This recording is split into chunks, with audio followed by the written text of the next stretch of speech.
13장 본문은 1절부터 우리 15절인데 우리 새벽 시간 다 아시는 내용이라서 12절부터 교독하면 좋겠습니다. 요한복음 13장 12절로부터 15절 한 절씩 읽겠습니다. 그들의 발을 씻으신 후에 옷을 입으시고 다시 앉아 그들에게 이르시되 내가 너희에게 행한 것을 너희가 아느냐?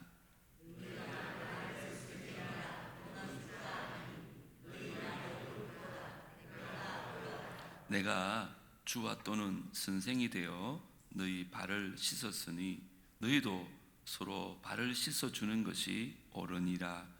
내가 너희에게 행한 것 같이 너희도 행하게 하려 하여 본을 보였노라. 아멘. 이번 한 주간은 예루살렘에 입성하신 예수님이 월요일 날 뭘 하셨고 화요일 날 뭘 하셨고 수요일 날 뭘 하셨는지 하루하루 그의 삶을 따라가고 있습니다.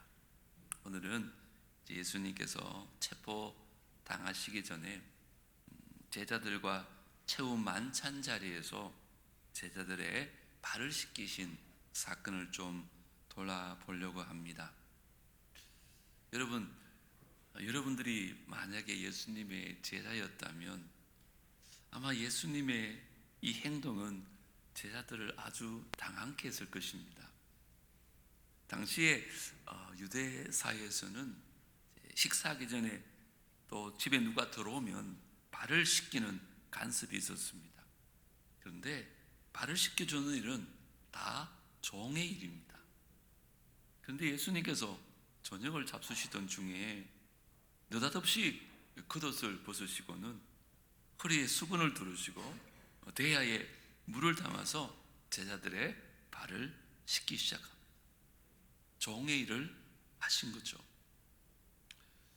제자들이 놀란 것은 당연한 것이었습니다. 당시 제자들은 지금 누가 제일 큰 자인가에 대해서 다툼을 하고 있었거든요. 내가 크다, 네가 크다. 이 종의 일을 하신 예수님의 행동은 참 예리하게 그 제자들의 심중을 찔렀습니다. 제자들의 발을 씻기던 예수님께서 뭐라 그래요? 내가 행한 것 같이 너희도 행하라 이렇게 말씀하셨어요. 높은 자리에 차지하려고 하지 말고 내가 큰 자인 것을 가시하지 말고 내가 행한 것처럼 너희도 낮아져서 너희의 발을 씻기는 사람들이 되어라 이렇게 말씀하셨습니다. 우리 예수님께서 이제 하루만 있으면 그 십자가에 달리심을 아셨을 텐데 그 사실을 아시면서도 이 제자들의 발을 씻기는 모습, 그 모습을 우리에게 보여주셨어요. 아마 주님은 십자가에 달리시기 전에 우리 인생들에게 어떤 인생이 가장 아름다운 인생인가를 마지막으로 우리에게 보여주고 싶었던 것 같아요.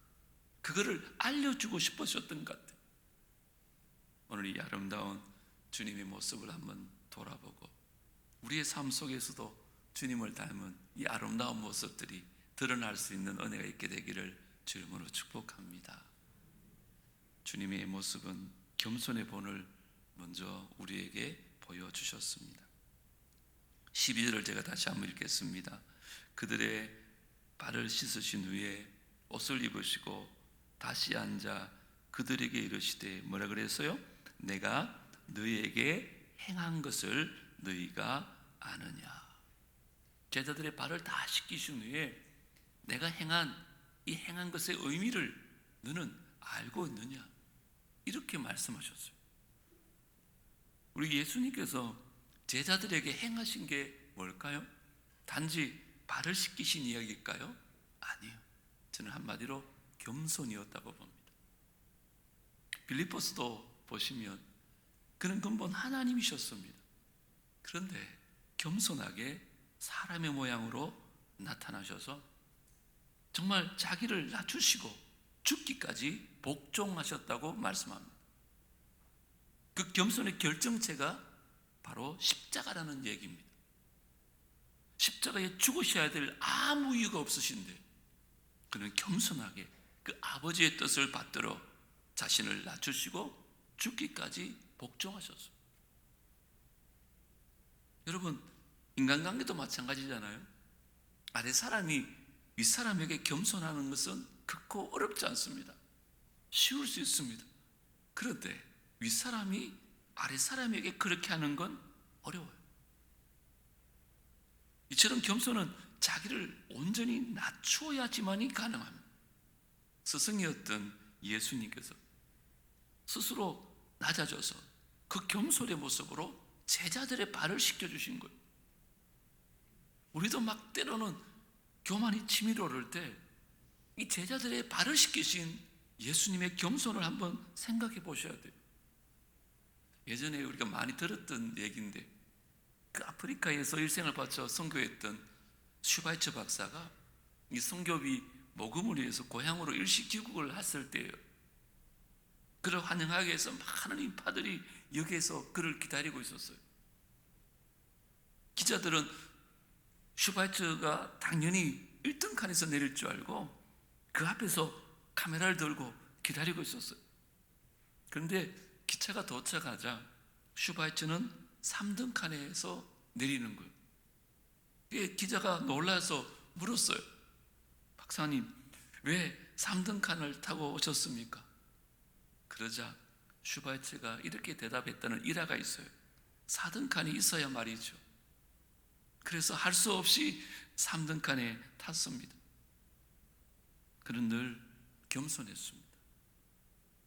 교만하면 표적이 대상이 되고 하나님으로부터 버림을 받게 됩니다. 그런데 여러분, 인생 가운데 살면서 제일 힘든 게 뭘까요? 겸손입니다. 가진 것도 없으면서 우리가 얼마나 교만한지 몰라요. 겸손은 스스로 자동적으로 되는 게 아니라 겸손하려고 애써야 돼요. 노력해야 돼요. 힘써야 돼요. 그래도 되기 힘든 게 겸손이에요. 우리 속에 겸손하기보다는 대접받으려는 성향들이 너무 강하기 때문에 남들이 몰라주면 너무너무 섭섭해하는 마음이 우리 안에 다 있거든. 제자들도 막 높아지려는 교만으로 가득 차 있었어요. 이때 예수님께서 종의 자세로 낮아져서 제자들의 발을 씻기시면서 너희도 이처럼 좀 행해라, 이런 말씀을 하신 것입니다. 섬기려면 발을 씻기는 사람이 되어요. 제자들의 발을 씻기신 예수님의 행동에 충격을 받았던 베드로가 먼 훗날 이런 글을 씁니다. 베드로전서 5장 5절에 젊은 자들아, 이와 같이 장로들에게 순종하고 서로 말하고요, 겸손으로 허리를 동이라. 왜요? 하나님은 교만한 자를 대적하시고 겸손한 자들에게 뭘 주신다고요? 은혜를 주시느니라. 여기 겸손으로 허리를 동이라, 이 말은 그 제자들의 발을 씻기신 주님의 모습을 연상하면서 한 말이 아닐까, 저는 그런 생각이 들었어요. 좁은 문의 작가 앙드레 지드가 이런 말을 합니다. 겸손은 천국의 문으로 우리를, 천국의 문을 열게 하는 것이고 교만은 지옥의 문을 열게 하는 것이다. 저는 이 고난 주간을 통해서 정말 우리 모두 허리에 좀 수건을 두르는 겸손을 배웠으면 좋겠습니다. 겸손은 하나님이 그리스도인들을 높이기 위해 사용하는 아주 값진 도구이기도 합니다. 하나님께서는 겸손한 자에게 은혜를 베풀어 주시는 것입니다. 그런데 우리는 겸손을 추락하는 것으로 생각합니다. 겸손하면 왠지 남들이 나를 깔볼 것 같고 밑바닥으로 인생이 추락되는 것 같고, 여러분 결코 그렇지 않습니다. 겸손에는 날개가 있다는 사실을 꼭 기억하십시오. 땅바닥에 충돌을 할 것처럼 추락하던 송골매가 있잖아요. 먹이를 낚아채고는 더 높이 날아오르는 것처럼 그리스도인의 겸손은 어느 것과 비교할 수 없는 존귀함을 알게 되는 것이 겸손입니다. 왜요? 하나님이 높여주시기 때문에 그런 것입니다. 우리 모두가 이 고난주간 우리를 위해서 겸손의 본을 보이신 예수님처럼 지금보다 조금만 더 겸손하게 살아가는, 그래서 많은 사람들에게 우리도 겸손의 본을 보일 수 있는 은혜가 있기를 다시 한번 주의 이름으로 축복합니다. 두 번째, 예수님은 섬김의 본을 우리에게 보여주셨습니다. 우리 4절은 같이 한번 읽도록 하겠습니다. 4절 5절 시작. 저녁 잡수시던 자리에서 일어나 겉옷을 벗고 수건을 가져다가 허리에 두르시고 이에 대야에 물을 떠서 제자들의 발을 씻으시고 그 두르신 수건으로 닦기를 시작하여. 지금도 그렇지만 당시의 옷은 그 사람의 신분과 그 사람의 지위를 나타냈어요. 지금 예수님께서 이 겉옷을 벗었다는 것은 단지 불편해서 벗었다는 의미가 아니에요. 예수님의 가지고 계신 그 지위와 그 신분을 다 내려놓는다는 의미가 있는 거예요. 주님은 지금 제자들 앞에서 내가 너희들의 스승이다 라고 하는 신분, 내가 하나님의 아들 메시아라는 그 신분을 다 내려놓고 종으로 제자들의 발을 씻기신 거예요. 다시 말씀드리면 이 겉옷을 벗는다고 하는 것은 상대방을 향한 배려와 희생과 헌신의 행위라는 거예요. 여러분, 우리는 남을 섬길 때 있잖아요, 내 위치에서 섬길 수 있는 게 아니에요. 겉옷을 벗고 내려와야 돼요. 그들의 눈높이를 맞추고 그들에게 진정으로 다가가는 것, 그것이 오늘 주님이 우리에게 보여주신 섬김의 본이에요. 그런데 우리는 옷을 벗는 게 아니라 완장을 치는 걸, 차는 걸 더 좋아해요. 심지어 교회 직분도 완장처럼 생각하는 분들이 있어요. 하지만 진정한 섬김은 겉옷을 벗는 것, 완장을 벗어 낮아져서 죽게 하듯 섬기는 것, 그게 주님이 우리에게 보여주신 섬김의 본입니다. 제가 오늘 설교를 준비하다가 몇 가지 예화를 보면서 참 감동을 받은 게 있는데, 2차 세계대전 당시에 미국의 많은 젊은이들이 전쟁터에서 죽어갔어요. 징집은 해야 되는데, 그러니까 국민들 마음이 얼마나 불안하겠어요. 그래서 장정들을 태운 기차는 주로 밤늦게 이렇게 출발을 한대요. 워싱턴에서도 밤마다 기차 정거장에 수백 명의 장정들이 몰려 있었고 시민들은 그들의 편의를 이렇게 도와주고 있었답니다. 그런데 그 시민들 가운데 밤늦게까지 다리를 쭉쭉 절면서 그 코코아 잔을 쟁반에 들고 그들을 섬겼던 사람이 있었대요. 그런데 한 장정이 그를 자세히 보니까 대통령이었어요. 카카 루즈벨트 대통령 아니십니까? 루즈벨트 대통령은 여러분 알다시피 소아마비 장애인입니다. 그런 육체의 불편을 무릅쓰고 밤마다 정거장에 나와서 청년들에게 뜨거운 코코아를 들고 다니며 그들을 섬겼다는 거예요. 여러분, 루즈벨트 대통령만이 미국의 유일한 사선 대통령입니다. 하나님은 섬기는 자를 그렇게 귀하게 쓰시는 것 같아요. 섬기는 일은 위아래가 없는 법입니다. 오늘 14절도 보십시오. 내가 주와 또는 선생이 되어서, 예수님이 본인이 주인 것을 알아요. 당신이 선생인 거 압니다. 내가 주와 또는 선생이 되어서 너희의 발을 씻었으니 너희도 서로 발을 씻어주는 것이 옳다. 너희는 당연한 거야. 선생인 나도 너희들이 발을 씻기는데 너희들 서로 발 씻기는 건 아주 당연한 거라는 거예요.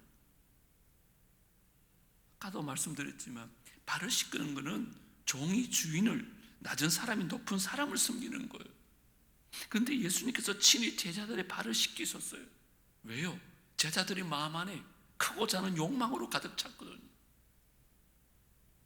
남을 섬기지 아니하고 도리어 남을 무시하고 있었거든. 그게 너무 안타까웠거든. 3년 반 동안이나 함께 제자 훈련 받았던 제자들이 이제 내일이면 내가 죽을 텐데 아직까지 서로 교만하고 서로 높아지려고 하고. 그래서 예수님이 섬김의 본을 보이신 거예요. 그래서 섬김은 신앙의 꽃이고 신앙의 완성이라고 합니다. 섬김 속에 사랑이 있고, 섬김 속에 겸손이 있고, 섬김 속에 온유함이 있습니다. 심지어 섬김 속에 하나님의 축복이 있어요. 오늘 17절 말씀 뭐라 그럽니까? 너희가 이것을 알고 행하면 뭐가 있더래요? 복이 있으리라. 섬기는 것이야말로 예수님께서 가르쳐 주신 축복의 길이라는 거예요. 미국의 세계적인 기업인 인텔이라는 기업이 있습니다. 그게 최고 CEO를 역임했던 팻 겔싱어라는 사람이 있는데요, 이분은 출신이 가난한 이민 농부의 아들로 태어났답니다. 최종 학벌은 전문대 졸업입니다. 인텔에 들어갈 자격도 없었지만 인텔에 들어가가지고 초고속으로 승진한 유일한 샐러리맨이었습니다. 하루 24시간이 모자랄 정도로 연구에만 몰두했던, 그는 정말 주님을 진실하게 섬겼던 유명한 사람입니다. 회사뿐만 아니라 모든 삶에 있어서 남을 섬기는 본을 보였던, 그 주변에서 그를 그렇게 인정했다고 합니다. 예수님 닮은 사람이라. 그런데 그의 사명 선언문이 있었습니다. 삶의 목표를 정하고 자신보다 남들, 특히 주변과 아래 사람들이 잘 되도록 힘쓰며 그 모든 영광을 하나님께 돌립니다. 이게 자기 인생의 사명 선언문이에요. 이 액자를 걸어놓고 늘 그렇게 살았던 거예요. 그가 어떻게 이렇게 높은 자리에 세계적인 기업의 CEO가 될 수 있을까요? 남이 잘 되기를 바랐던 사람. 나만 잘 되는 것이 아니라 남이 잘 되기를 바라고 남을 섬겼습니다.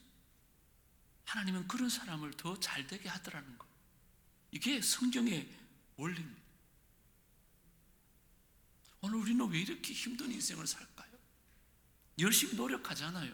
잘 살아보려고. 그런데 왜 이렇게 힘들까요?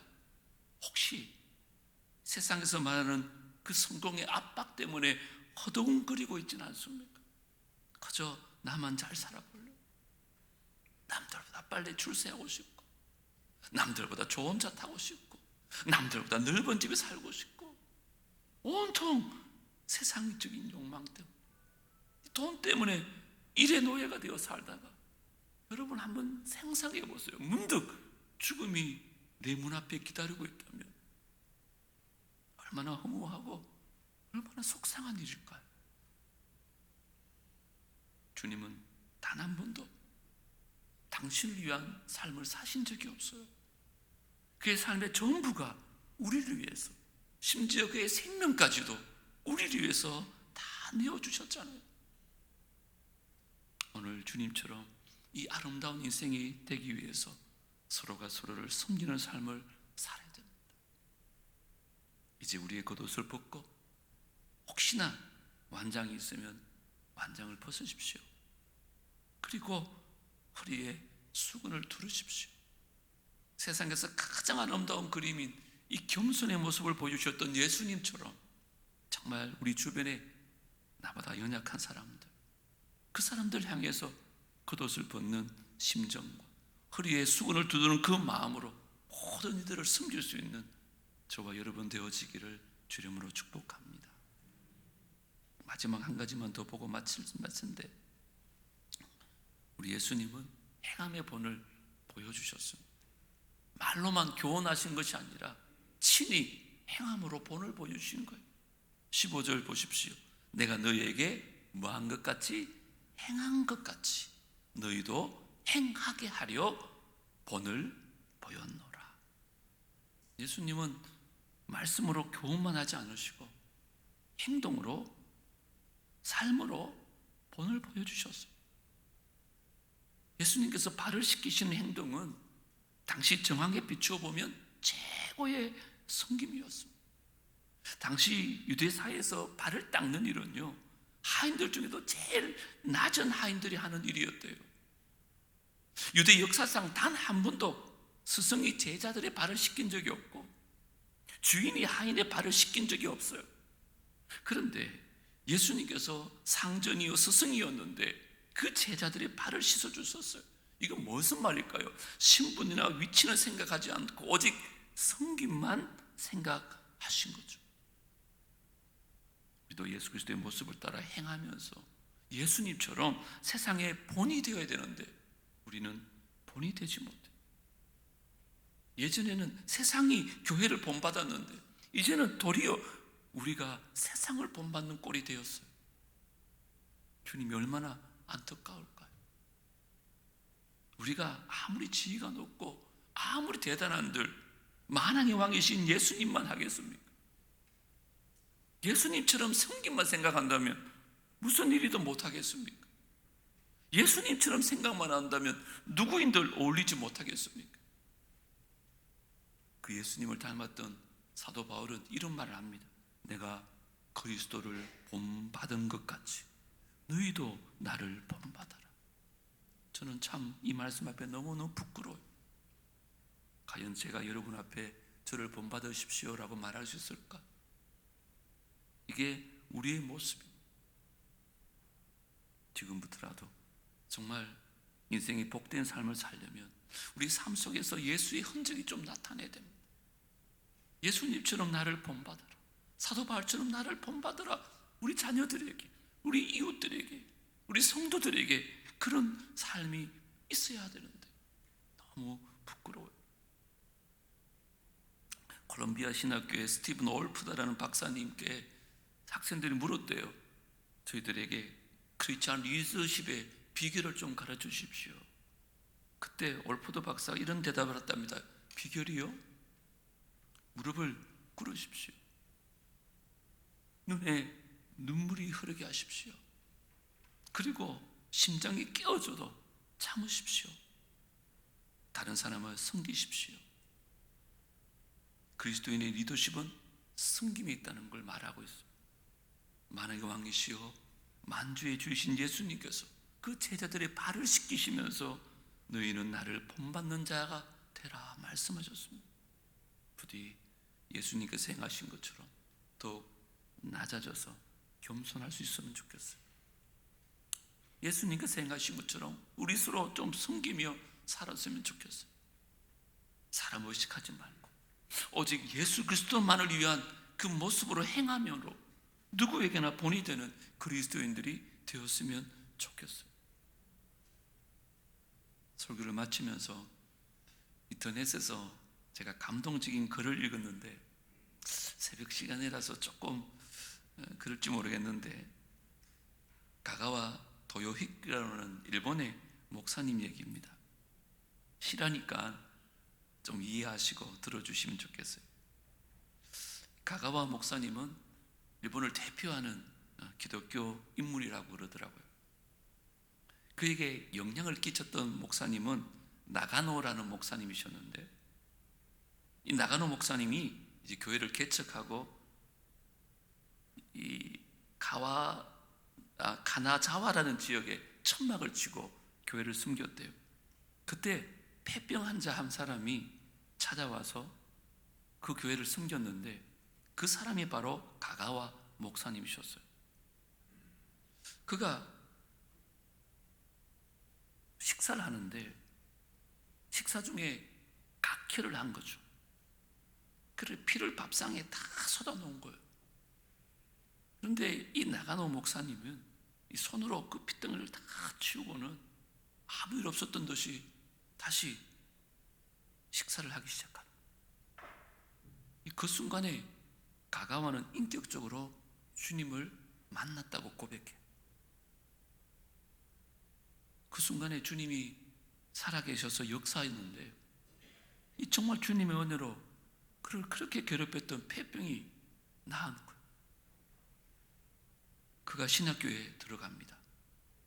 그리고 평생 자기처럼 병들고 가난하고 고통받는 사람을 위해서 사역을 시작합니다. 고베 도쿄에서 빈민들을 위한 섬김과 봉사의 삶을 삽니다. 여러분, 빈민들이 가장 고통스러워하는 것 중에 하나가 변비라고 합니다. 아마 먹는 게 없으니까 변을 보는 게 힘들었나 봅니다. 이런 표현이 어떨 줄 몰라도 항문에 변이 차돌같이 굳어서 나오질 않는 거예요. 그러면 이 목사님이 이 장갑을 끼고는 손으로 그 변을 다 휘어낸답니다. 그런데 손가락으로 휘어줘도 잘 안 되는 분이 대부분이랍니다. 그런데 이 목사님이 어떻게 하나 하면 항문에다가 입을 대고는 차돌같이 굳어있던 변을 침으로 녹여서 빨아냈다는 거예요. 그 사실을 알게 된 기자가 이렇게 물었습니다. 아니, 어떻게 그렇게까지 할 수 있습니까? 이건 인간이 할 수 있는 일이 아니지 않습니까? 그때 그는 이렇게 대답합니다. 나는 배운 대로 합니다. 제 선생님은 저의 각혈한 핏덩이도 다 닦아주셨습니다. 그분이 하신 것에 비하면 이건 아무것도 아닙니다. 그리고 이분이 중국에 선교사로 갑니다. 그곳에서도 중국의 빈민들을 위해서 똑같은 삶을 살았답니다. 그런데 그 후기가 너무너무 놀랍습니다. 당시에 장개석 총독의 부인인 송미령 여사가 그에게 감동을 받아서 그분에게 성경 공부를 합니다. 1945년에 일본이 패망할 당시에 일본 군대와 함께 일본인들이 이제 중국에서 철수를 해야 되잖아요. 그런데 단 한 사람도 중국인에게 테러를 당하지 않았답니다. 왜 그런가? 이 장개석 총독이 철수하는 일본들에게 해를 끼치는 자에게는 중형에 처한다는 포고령을 내렸대요. 이 배후에 바로 이 가가와 목사님의 사역에 대한 감동이 담겨져 있었다는 거예요. 그가 예수님을 닮은 사람이었습니다. 그래서 그의 삶 속에서 주님께 배운 것처럼 그렇게 살았습니다. 오늘 세 가지 말씀드렸는데요. 겸손의 본을 보이신 예수님, 섬김의 본을 보이신 예수님, 행함의 본을 보이신 예수님. 이번 고난주간 한 주간만큼이라도 우리가 그가 행하셨던 하루하루의 삶과 걸음을 따라가고 있잖아요. 주님처럼 산다는 걸 결코 쉬운 일이 아닌 것 저도 너무 잘 압니다. 하지만 우리가 그 주님 닮아가려고 노력은 해야 되지 않겠습니까? 이제 나가노 목사님처럼, 그리고 가가와 목사님처럼, 아니 우리 주님처럼 섬기는 인생이 되었으면 좋겠습니다. 우리 힘으로 할 수 없지만 주님께서 함께 하시면 지금보다는 훨씬 주님을 닮아 있는 저와 여러분이 되어질 줄 믿습니다. 저도 더욱 섬기는 목사가 되려고 노력하겠습니다. 우리 장로님들 더욱더 섬기는 장로님 되어주시고, 우리 권사님들, 안수집사님들, 리더십들이 우리 교회 안에서, 가정에서 섬기는 본을 보여주신다면 우리 교회는 아름다운 공동체가 되어질 줄 믿습니다. 그런 은혜가 우리 모두에게 있게 되기를 주의 이름으로 축복합니다. 우리 찬양하십시다. 난 지극히 작은 자, 죄인 중에 개수, 무익한 날 부르셔서 간절한 기대와 소망 부끄럽지 않게 하셨네.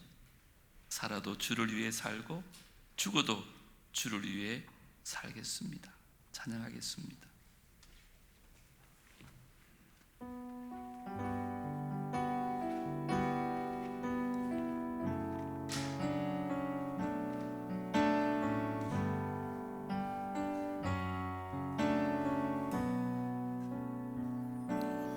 난 지극히 작은 자, 죄인 중에 개수, 무익한 나 부르셔서 간절한 기대와 소망 부끄럽지 않게 십자가 전케 하셨네. 다시 한번 난 지극히 작은 자 죄인 중에 개수 무익한 날 부르셔서 간절한 기대와 소망 부끄럽지 않게 십자가 전케 하셨네.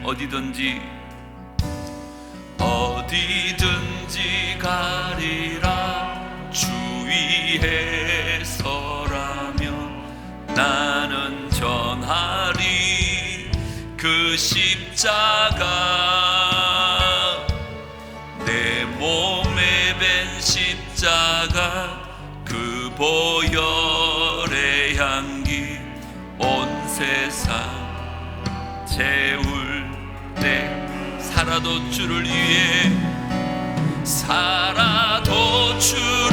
위해 죽어도 주를 위해 사나 죽으나 난 주의 것 십자가의 능력 십자가의 소망 내 안에 주만 사시는 것 살아도 주를 위해 죽어도 주를 위해 사나 죽으나 난 주의 것 십자가의 능력 십자가의 소망 내 안에 다시 한번 고백하십시다. 살아도 주를 위해 죽어도 주를 위해 살아도 주를 위해 죽어도 주를 위해 사나 죽으나 난 주의 것 십자가의 능력 십자가의 소망 내 안에 주만 사시는 것 난 지극히 작은 자 죄인 중에 괴수 무익한 날 부르셔서 간절한 기대와 소망 부끄럽지 않게 십자가 전케 하셨네. 내 사랑 나의 십자가. 우리 주님은 최후의 만찬을 드실 때 제자들의 마음을 다 꿰뚫어 보셨어. 높아지려는 마음. 그래서 주님은 갑자기 자리에 일어나셔서